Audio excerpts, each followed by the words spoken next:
What's going on YouTube? SSJ. So by this point in time, we already have episode 2 already released of Dragon Ball Daima, the new series by Akira Toriyama, the late great Akira Toriyama, I might add. So this episode is called Glorio, and the reason why I didn't do episode 1, because episode 1 was kind of a retelling of a lot of the fights that happened in Dragon Ball leading up to the defeat of Deborah, who was the demon king of the demon realm. And we now have a new demon king named Goma, this small little guy, who eventually ends up making the wish to Shenron to turn those who defeated Majin Buu and Deborah subsequently into children, or made them small, at least, Goku and his friends. So then it goes over to us showing them at Bulma's party. Everybody says that, so everybody sees that they're small, basically. Even Trunks and Goten know what is going on despite being turned into kids. So we see that Goma demands Neva, this new Namekian, elder Namekian, to get another set of Dragon Balls to perform the ritual and make them usable once more. And I guess Neva says never. I guess because that uses up too much energy basically to use twice in a row. And another thing I might add, I guess Shenron decides whenever he wants to, I guess he decides whoever he wants can get the maximum amount of wishes. So I guess that's something new they added there. During that time, Shin's brother assures them that they got what they needed, and they opt to kidnap Dende because, of course, if Dende dies, they can't use the Dragon Balls. So then Mr. Popo, of course, is also a child as well, and he tried to stop them but failed. And I might want to mention that Mr. Popo has horns underneath his turban, so I guess it might be a hint that he may be from the demon realm as well and not a genie. So back at the party, the Z Warriors all react to being small once more. It flashes over to Bulma and Chi-Chi. It looks like they're happy to be young again, saying that their skin is all nice and smooth. You see Hercule just being the same, or Mr. Satan, just trying to show off and everything. And it's funny how everybody ignores him. He's trying to showboat and they just walk away from him as he's making a joke. You see Goku, Vegeta, and Piccolo all confused. And then my favorite one was probably Master Roshi. Master Roshi was just full of himself. He was over there blowing kisses at women. Women were looking at him like, who's this little bald-headed boy? But he was funny because it was fun to see him young again, and really love that he's just young, because we've seen Master Roshi old since the beginning of time. So the story really starts to pick up when we see Kibito Kai and Shin and Goku teleport to the lookout to get the scoop from Mr. Popo. And then we get more lore about Namekians, such as Neva being from the demon realm, and possibly Kaioshin, such as Shin's brother as well, being from the demon realm. They reveal that a special spaceship is needed to travel to the demon realm, which conveniently Shin had one that was damaged while Goku and Kid Buu fought on the planet of the Kais back in the Buu saga. So then Bulma needs to fix this machine. So that, of course, they need Bulma to fix the machine, but of course it's going to take about 10 days. And as much as fans don't want to admit, this kind of does feel like GT 2.0, where we see Goku trying to get used to his powers and flying, but he's struggling. It's a little bit more worse here because he can't really fly that well, and he's trying to learn how to use his techniques and his punches and kicks. He's trying to learn the distance, but it's not the same. So that's where we get a little montage of him trying to talk with Korin so he could learn where the power pole is, because he's going to start using that in combat like we see in the trailers. And then that's where we find out that for some reason Master Roshi has it, or Mutant Roshi has it for whatever reason. And when he finally gets to Master Roshi's house, he's using the power pole as like a laundry hanger.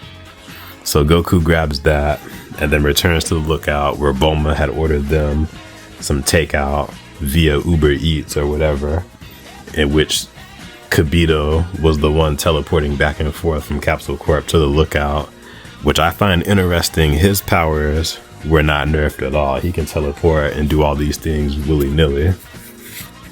So the Namek lore that Piccolo starts explaining during the dinner scene does make sense to me, at least, where he says Nameks were originally from the demon realm but moved out due to new ruling, as they don't want to be ruled over and they want to live in peace, as we see in Planet Namek where they were living in peace, and they didn't like how they were being ruled over by Frieza, who came over to try to steal the Dragon Balls and went through different torture methods and went out of his way to just get the Dragon Balls any way he could, killing them and destroying their village. So then during this conversation, a ship finally flies down, similar to the one that the Demon King, Mr. Popo, points out. It's the similar one that the Demon King Goma had, in which he had kidnapped Dende. But instead of them, it's actually Glorio who we meet. And he, for some reason, knows who Goku is and requests that Goku defeats Goma, which Goku obliges. And Shin, because Shin's brother is involved, he wants to go as well, too. So because of this, everybody has a stake in this, and they're like, well, we can't stay as kids forever, says Vegeta. And we got to find a way to get these Dragon Balls back. Otherwise, we're going to be as kids forever.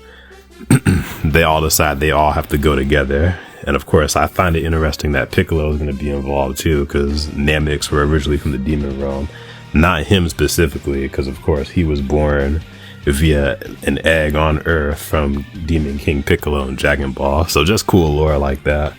So unfortunately for Vegeta and Piccolo, they have to wait for Bulma to finish working on Supreme Kai, or Shin's damaged ship that they're working on right now. Bulma has like some robots that are able to help her put the pieces on the machine and help the machine get fixed and repaired quickly. So they gotta wait a little bit longer while Goku, Shin, and Glorio make their trip back to the Demon Realm to take on Goma. So the episode does get going. I think this is a good episode. It was better that I review it this way, because the first episode, it wouldn't have made sense to do a long review for a recap episode. But the second episode, I give a good 7 out of 10. The adventure really starts the story really starts to get going during the 15-minute mark, even though this is about a 23-minute long episode. I do like the animation, of course. The characters look great. And of course, people that are wondering why Shin and Kibito Kai have different colors than they did in Dragon Ball Z. Of course, this is kind of going to be like another Dragon Ball Super with future Trunks, where they changed up the colors to kind of be like the manga. In the actual manga, for the people that don't read the manga, Shin and Kibito Kai's colors are actually what we see here in Dragon Ball Daima. But they colored them actually incorrectly in the anime. For whatever reason, Kibito Kai has like a pinkish color, almost like Dodoria, but they returned it to the regular colors here. And another thing I wanted to mention as far as story goes, and back in episode 1, we see that they are actually split up, because remember in Dragon Ball Z, they became the fusion between Kibito Shin Kai when they had fused back in the Buu Saga to demonstrate fusion. But when they ask how they split up this time, they're saying that they had Majin Buu absorb them and spit them back out. And I guess that's kind of the canon in which we knew before, like why Vegito defused back in the Buu Saga, because of like the energy that's inside of Majin Buu's body caused them to defuse, which in Dragon Ball Super, they retcon that to where you can only be a Supreme Kai involved in the fusion in order for it to be permanent. Otherwise, the fusion only lasts 30 minutes or an hour. I believe it was an hour. Fusion only lasts an hour, but if you use up too much power, you defuse faster. So you know that BS. So I do kind of appreciate Dragon Ball Daima is trying to keep up with the Dragon Ball Z lore, since this technically takes place before Dragon Ball Super. So I guess they're trying to make the lore make more sense before some of it gets messed up in Dragon Ball Super. So I do appreciate that. So yeah, Dragon Ball Daima, many of us did have issues with the announcement, and we were like, what was he thinking? But I'm being a little bit more optimistic about it. I hope it's something that's really enjoyable. it sounds good so far as just the adventure and where they're gonna go with the story. Some of it does sound similar to GT, I'm not gonna lie. Like even in the intro where you see the mini Goku go Super Saiyan, he looks just like GT Goku going Super Saiyan, just like him. So maybe this is just Toriyama wanting to do his own better version of GT. She don't wanna be saved, don't save her. She don't wanna be saved, don't save her. She don't wanna be saved, don't save her. She don't wanna be saved, don't save her. She don't wanna be saved.